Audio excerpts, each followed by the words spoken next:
여러분 안녕하십니까? 10월 24일 목요일 KTV 뉴스 시작합니다. 한국에 온 안제이 두다 폴란드 대통령이 오늘 윤 대통령과 정상회담을 합니다. 폴란드가 K방산의 단골 손님인 만큼 양국 간 방산 협력이 논의될 것으로 보입니다. 이혜진 기자의 보도입니다. 안제이 두다 폴란드 대통령의 한국 방문은 지난 2018년 평창 동계올림픽 이후 약 6년 만입니다. 두다 대통령은 오는 25일까지 한국에 머무는데 오늘 윤 대통령과 만나 정상회담을 합니다. 두 정상이 이번에 만나면 3개월 만에 재회하는 셈입니다. 지난 7월 두 정상은 북대서양 조약기구 나토 정상회의를 계기로 만나 방산 분야 등 경제협력 증진을 논의한 바 있습니다. 그보다 앞선 지난해 7월에는 윤 대통령이 폴란드를 찾아 두다 대통령과 회담하기도 했습니다. 앞으로 양국 간 방산 분야 협력이 상호 호혜적으로 진행되도록 더욱 노력해 나아가기로 하였습니다.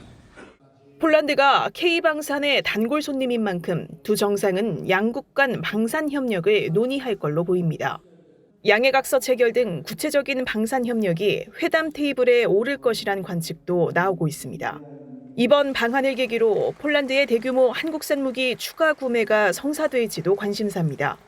회담을 마친 두다 대통령은 다음 날인 25일 국내 주요 방위산업체를 찾아 폴란드가 수입한 한국산 무기 생산 라인 등을 둘러볼 예정인 걸로 알려졌습니다.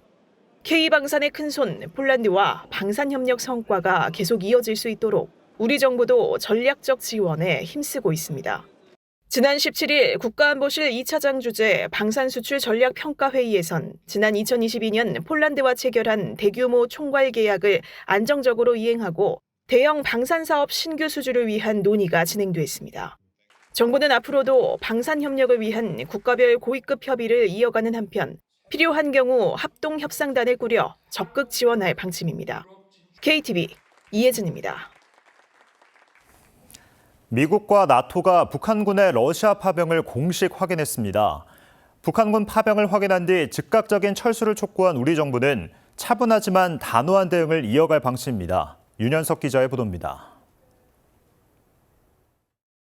미국 정부가 북한 병력이 러시아에 있다는 증거를 확보했다고 공식 발표했습니다.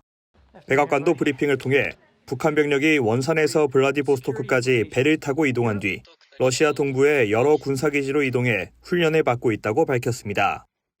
We assess that between early to mid-October, North Korea moved at least 3,000 soldiers into eastern Russia.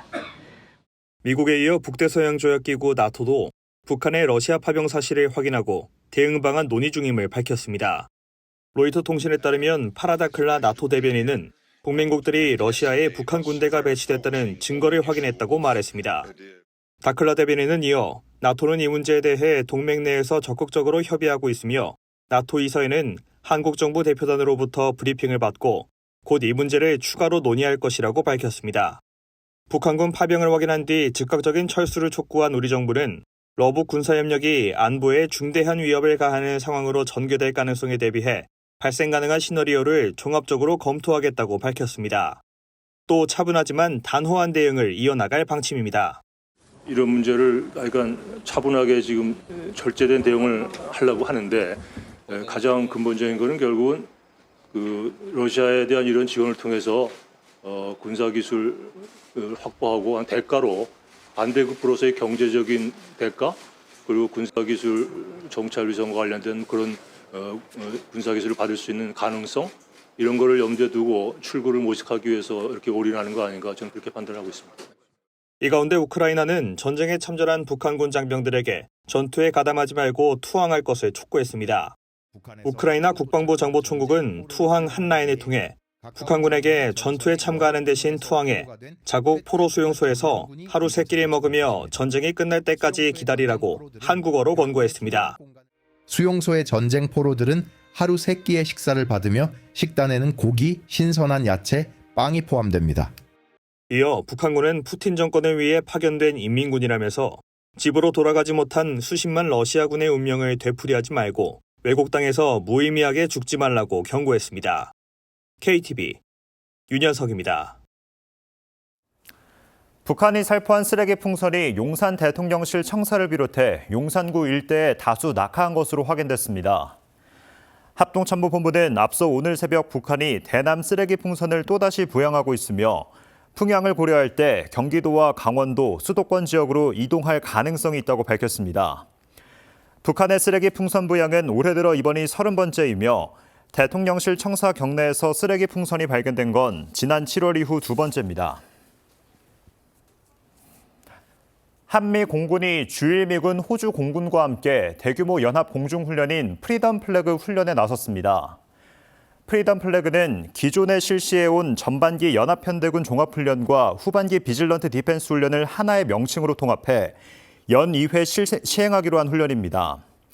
지난 21일부터 다음 달 1일까지 진행되는 이번 훈련에는 한국 공군의 F-35A, FA-50 등과 주한, 주일미군의 F-35B 등 총 110여 개의 한미 공중전력이 참가하며 지난해에 이어 호주 공군의 공중급유기 KC-30A도 전개해 한미 공군과 함께 훈련합니다.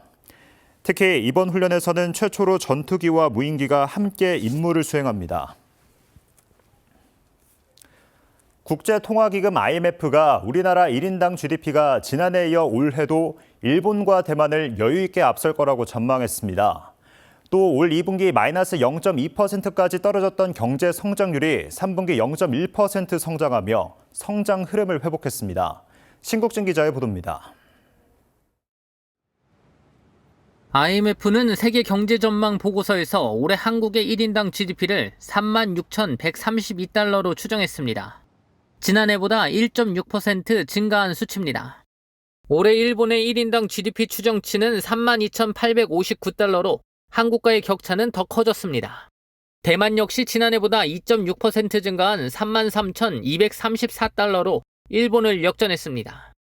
IMF는 내년 한국의 1인당 GDP를 37,675달러로 추정했고 오는 2027년 처음으로 1인당 GDP 4만 달러를 돌파할 것으로 예상했습니다. 한국은행은 올 3분기 한국의 경제 성장률이 0.1% 성장했다고 발표했습니다.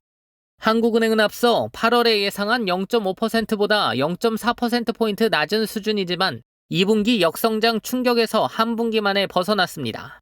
부문별로 보면 수출이 자동차, 화학제품 등을 중심으로 0.4% 감소했고 건설 투자도 건물, 토목건설 부진에 2.8% 줄었습니다.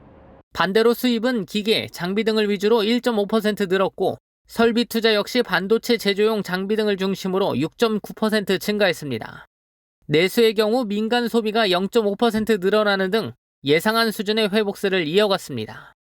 수출 우리 그 경기 흐름으로 봤을 때 증가할 거로 봤는데 실제로 이제 3, 4분기 실적에서는 전분기 대비 감소한 걸로 나와서 이 수출 쪽에서 좀 전망과 이 실적치 간의 차이가 있었던 것 같고요.